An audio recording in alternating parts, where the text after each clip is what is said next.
As a veteran of World War II, Mr. James Pack was recently honored for his services to the United States. He and about 400 of his comrades were celebrated that day in Washington, D.C. You'll hear his great story of this wonderful honor today on Babbie's House. It's coming up right now.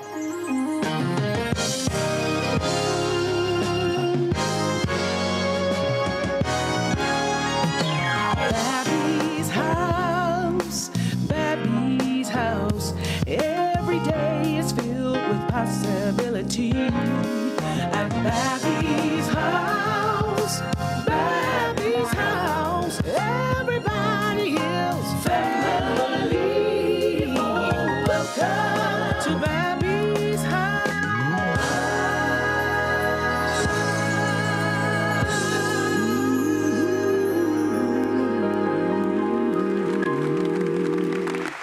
Hello, everyone, and welcome to Babbie's House. Thank you for joining me. I'm really happy to have a very special gentleman today on Babbie's House. His name is Mr. James Pack, and he is a veteran of World War II and was recently honored in Washington, D.C. and received the Congressional Gold Medal on behalf of the United States, and he and several hundred of his comrades were also honored on that day. And Mr. Pack is very special to our family. He is our neighbor and a good friend of our family, and I cannot wait for you to meet this very distinguished gentleman and see this beautiful medal that he received and hear his great story of he and his African-American comrades and some of the struggle that they've had to endure. But he's here today to tell a great story. I want you to meet Mr. James Pack in just a moment. But right now, I want to sing a song for you that I pray will stir up some conviction in your heart. I know whom I have believed, and am persuaded that he is able to keep that which I've committed unto him against that day.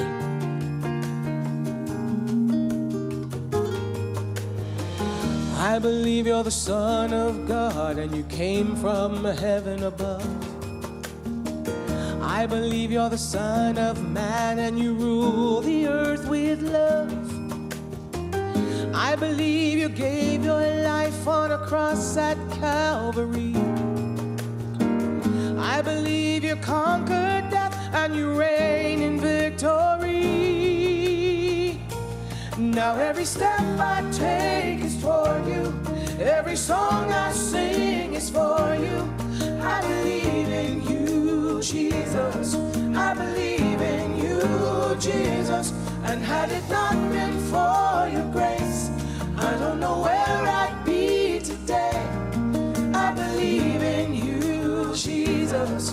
I believe in you, Jesus. I believe.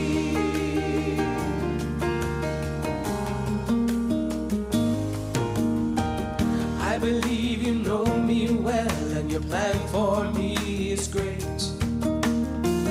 I believe through your mighty power that I can do all things. I believe you were and are the ancient of all days. I believe I'll lift you up and give your name the praise. Now every step I take is toward you. Every song I sing is for you. I believe in you, Jesus. I believe in you, Jesus. And had it not been for your grace, I don't know where I'd be today. I believe in you, Jesus. I believe in you, Jesus. Lord, I believe.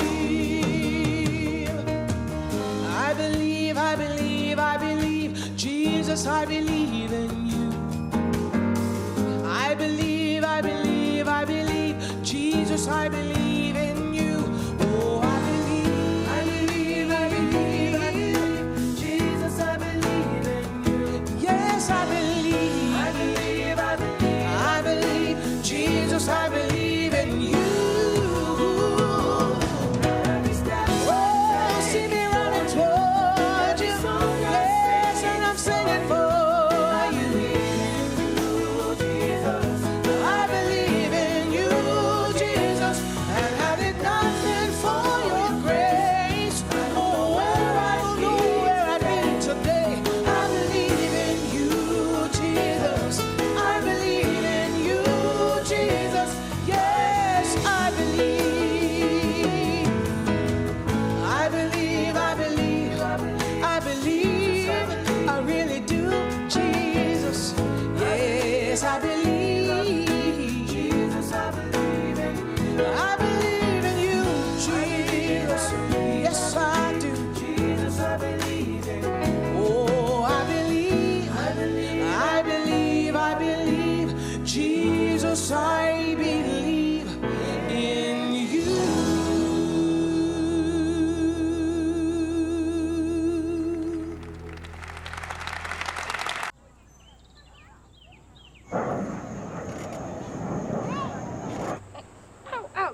From exploring Europe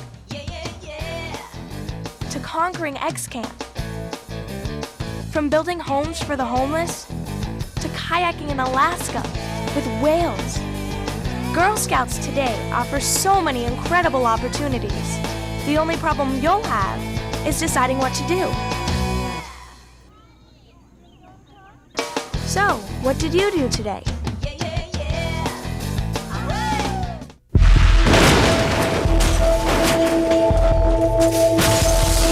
Some tragedies don't have to happen. It kills more than 1,500 people every year and injures 71,000 more. It has been linked to health and safety risks, even premature death. And every year it costs the American economy billions of dollars in lost productivity. It's hard to overestimate the value of a good night's sleep. Today, 2/3 of all Americans don't get the sleep doctors recommend. 70 million have problems sleeping. But new treatments are helping millions get the sleep they need. So talk to your doctor or take our free risk assessment on the web at www.sleepfoundation.org. Sleep deprivation. It's real, it's dangerous, and it's more treatable than ever. Welcome back to Babbie's house. I want to introduce you to somebody very special. Mr. James Pack was in the Marine Corps here in the United States and served during World War II, but as an African American did not receive the honor that he and his comrades were due. And so here just recently, this year, that he and his comrades were honored in Washington, D.C., and they received the Congressional Gold Medal for their services. Long overdue, but services nonetheless. And we're honored to have Mr. James Pack here to tell his story about receiving this medal and some of his memories of his service during World War II. Let's welcome him to Babbie's house, shall we? Mr. Pack, I'm honored to have you on the show. Thank you.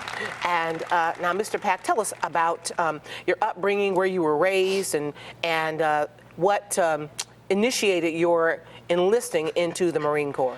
Well, I grew up in, I was born in West Virginia, but I grew up in Ohio. And my dad was a Baptist minister, so you know what that meant. I do know what that means because I'm a Baptist preacher's daughter as well. So, you know, we went to church every Sunday, you know, Sunday school, 11 o'clock service. Yes. And then those days, we had young people's meeting at 6 o'clock in the evening. Called BTU. Yeah, right. And so we attended that, and then the night service, you know. That's right. Then by the time 11 or 12 o'clock, by the time we got home. But that's how I grew up, and all my life, I just, you know, thank God, you know, for the life that I live, because our family taught us that. Yes. My mother and my dad, yeah, and always respect people. That's right. Yeah, and I've been that way all my life. Yes. In fact, you know, it's a funny thing. When I was in the Marine Corps, you know, I don't use profanity. I don't smoke and don't drink.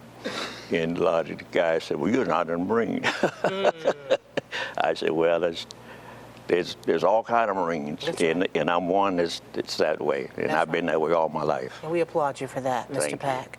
So what was it about the Marine Corps that made you join the Marine Corps as opposed to the Army or the Air Force or the other branches of service? You know, I had a brother, and he was in the Army. He was in the Army already, and that brother in the Navy. He volunteered as soon as war broke out. So when I was drafted, me and my buddy said, well, I got a brother in the Army, one in the Navy, so I said, let's join the Marines. And join you did. Yeah, the guy said, you want to be a Marine? He said, yeah, we want to be a Marine. If we're gonna fight, let's join the Marines. They're the toughest bunch going. Yes. But after we got to Montford Point and got off the bus, I said, good Lord, what did you get me into? Tell me about some of the conditions that you met when you got off the bus there at Montford Point. Well, you had them DIs shouting at you and right up in your face, and every time you had to say yes, sir, to everybody, because we were just boots, so, and of course the living conditions wasn't all that hot. We was in tents, and it's kind of rough. Now, were the living conditions that you met there at Montfort Point, were they the same as your white comrades? Oh no, my goodness, no, it was altogether different. Well, you know, when Montfort Point started, you know, they the first Marines that went in, they really built Montfort Point from scratch. The Black Marines. The Black Marines, yeah, they built Montfort Point from scratch. But they wouldn't let you stay in the accommodations that you'd built. Well, the accommodation we built was a tent. You know, you got wood on the bottom, and then the tents up in oil heaters. And it wasn't all that great. Yes. Did you see active duty? Oh yeah. Well, you know, after boot camp, you know, by growing up in Ohio, when I first had my first leave, I only went on Liberty one day, and that was all, because I know what the South was all about. So rather than get into cause some trouble or beat up on somebody, I just stayed on the base. But after I came back from leave, we shipped out. We went into Hawaii first, and then after that, we went on Maui, and we, let me tell you this, you know, Black Marines during World War II, all we were depot companies, ammo companies. They had 51st and 52nd Defense Battalion, but they never saw combat. And so on Maui, you know, we loaded ships and we shipped out. But, you know, they never tell you where you're going. Yes. And so, but aboard ship, you know, the white was on there, and all of us on there. Everybody got along fine. In our first battle was Saipan. We landed there D-Day. And in the outfit I was with, we were the first Black Marines to see combat in World War II. Is that right? Yeah. And then back up a little bit, you know, the General Vandegrift and another general called Howling Mad Smith.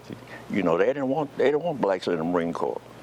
So when of course, Roosevelt and his wife Eleanor and A. Philip Randolph, you know, they made sure that, you know, blacks got in the Marine Corps. But what was I at? Well, let me just ask you this question. You know, during the 40s, here in the United States, there was racial tension. Blacks were not receiving the same, or didn't have their civil rights. They couldn't go to school where they wanted to go to school. They had to go to the back door of a restaurant. Couldn't eat inside of a restaurant. Couldn't shop where they wanted to shop. So there was a lot of racial segregation and separation here in the United States. Did you have that same kind of, was it that same kind of racial tension on the battlefield when you were fighting next to your white comrades? Was there a differentiation in the races on the battlefield? No. When you're in battle, you throw a race out the window. That's you don't worry about that. All you worry about is you hope the good Lord bless you that you don't hit one of them bullets. Don't hit you. That's right. Yeah. So no, we never. We never. I never contacted anything like that. No, not overseas. No.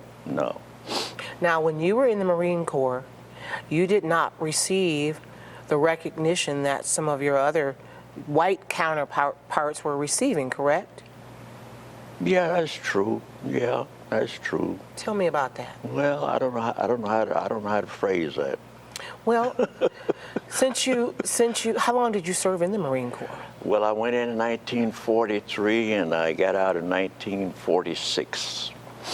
And only reason why I got out when I did, I busted my ankle on Okinawa. And you know, when we were on Okinawa, that's when they dropped the atomic bomb, and we were all packed, ready to invade Japan. And Of course, a lot of people criticize Truman for doing that, but I thank God, the Lord, good Lord, if something hadn't happened, a whole lot of us wouldn't be here today. Because we understood later that the Japanese, they were going to fight to the finish, you know. So, of course, I'm glad that happened. Of course, I didn't like bust my ankle on Okinawa, but with the outfit I was with, they shipped out to China. And I wanted to go with them because, you know, I've been with them for almost 2 years. And they said, no, you can't go. You got a busted leg. I said, I can still go. So you can't hardly walk. So they flew me to Guam and in the hospital, shipped me into Oakland, California in the hospital. Yes. Yeah, but my outfit went on to China. Yes. Well, we are honored for the service that you rendered for the United States and in the Marine Corps. And just recently, just a few months ago, you and your fellow comrades were honored in Washington, D.C., Yeah. and you received a Congressional Gold Medal, and it is a beautiful, beautiful medal. And talk to me about that day. What was that day like for you? Well, that day was, it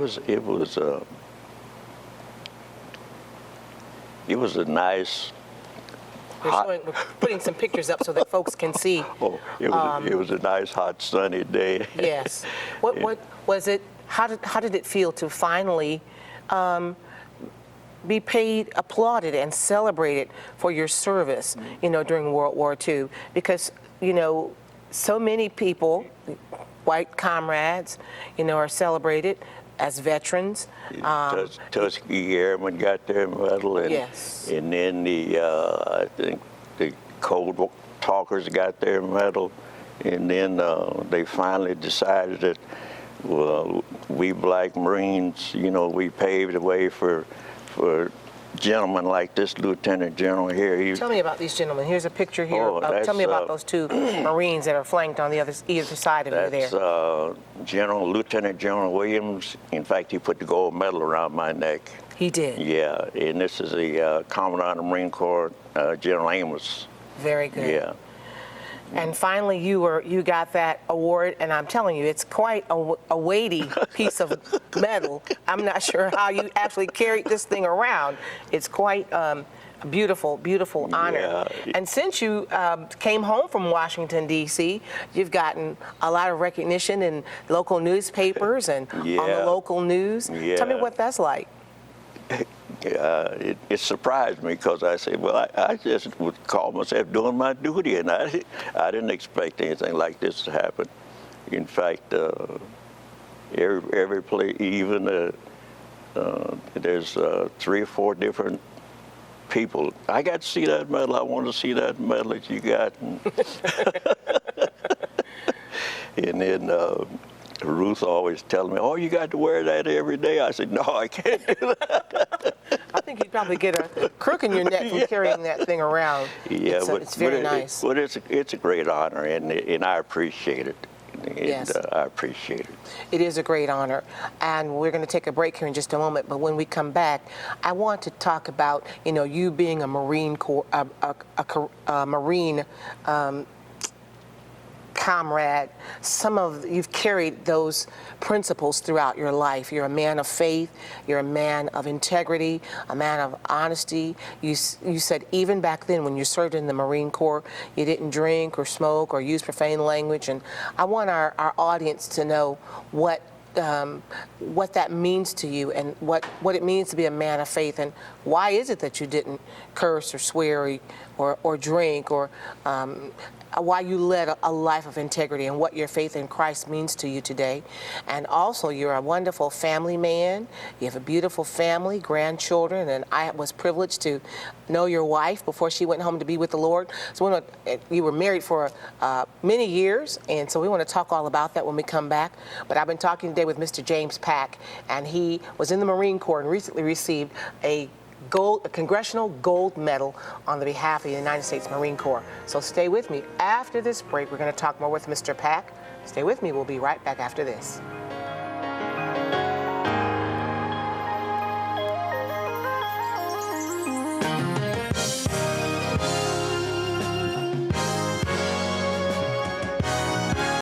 The war had been going on for 2 years, and I got the call in. I got the call in to join the service and support the boys over there. I never thought that I would have PTSD. I thought that I had enough coping skills. I don't think anybody who goes into combat could ever honestly say that they're not different when they come home. My life's changed. What you take as a simple thing is not so simple for me anymore. It's like a pressure cooker. And, you know, you want somebody desperately to trip that valve. You know, you want to, like, you know, lose all of that anger and angst. I would say to those people that are out there, get educated. Don't brush us aside and don't count us out. Hear more of their stories at usoinvisiblewounds.org. The wounds are invisible. The stories are real. Hi, I'm Teddy Bruschi. And I'm Jerome Bettis. For years, we knocked heads on the football field every time the Pittsburgh Steelers and New England Patriots played. But now we're teaming up to help people all across America who are uninsured and struggling financially. It's the Partnership for Prescription Assistance, and it's already helped more than 6 million Americans in need in all 50 states. If you or someone you know needs help paying for medicine, call 1-888-4-PPA now, or visit our website at www.pparx.org to see if you may qualify. It's a free service, a free phone call, and you can get your medicines for free too. Winning the Super Bowl is a great feeling. Winning 3 is even better.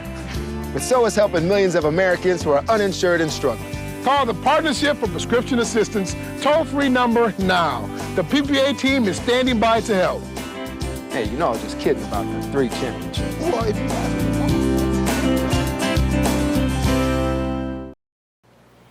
Welcome back to Babbie's House. I've been talking today with Mr. James Pack. Mr. James Pack is a recent recipient of the Congressional Gold Medal for his services during World War II. He and his other counterparts that served in the Marine Corps as African Americans were finally honored by the United States Marine Corps and by the United States government. On behalf of the President of the United States, they received this beautiful gold medal, and Mr. Pack has been telling us some of the stories that he encountered, some of his memories of serving there in the United States Marine Corps.